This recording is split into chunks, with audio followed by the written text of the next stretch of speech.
नाशिक जिल्ह्यातील बागलाण तालुक्यातील अखातवाडे येथे धक्कादायक घटना समोर आली आहे। शेतकरी दाम्पत्याला मटणाच्या जेवणानंतर अचानक त्रास सुरू झाला। यात पत्नीचा मृत्यू झाला असून पतीची प्रकृती गंभीर आहे। अखातवाडे गावाजवळ शेतात राहणारे 78 वर्षीय शेतकरी शांताराम नानाजी ह्याळीज आणि त्यांच्या 68 वर्षीय पत्नी द्वारकाबाई शांताराम ह्याळीज यांनी शनिवारी दिनांक 27 रोजी दिवसभर शेतात काम केल्यानंतर कुटुंबासोबत मटणाचे जेवण केले। पोलिसांच्या नोंदीनुसार जेवणानंतर त्यांनी दही खाल्ले होते। जेवणानंतर काही वेळातच दोघांची प्रकृती अचानक बिघडली।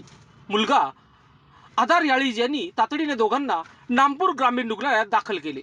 मात्र उपचारादरम्यान द्वारकाबाई ह्याळीज यांची प्रकृती खालावली आणि डॉक्टरांनी त्यांना मृत्यू घोषित केले। दरम्यान शांताराम ह्याळीज यांची प्रकृती गंभीर असून त्यांना पुढील उपचारासाठी मालेगाव येथील खासगी रुग्णालयात हलविण्यात आले आहे। ते सध्या आयसीयू मध्ये उपचार घेत आहेत।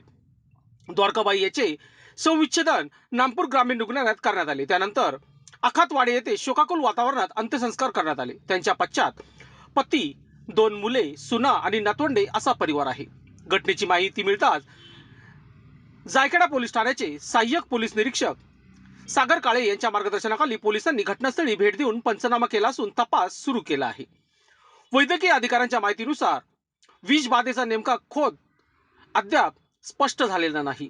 आवश्यक नमुने पुणे येथील प्रयोगशाळेत तपासणीसाठी पाठवण्यात आले असून अहवाल आल्यानंतरच मृत्यूचे नेमके कारण स्पष्ट होणार आहे। वृत्तसंकलन विभाग, सायखेडा, नाशिक। लोकांनी लोकांसाठी उचललेले अस्त्र म्हणजेच लोकशास्त्र न्यूज।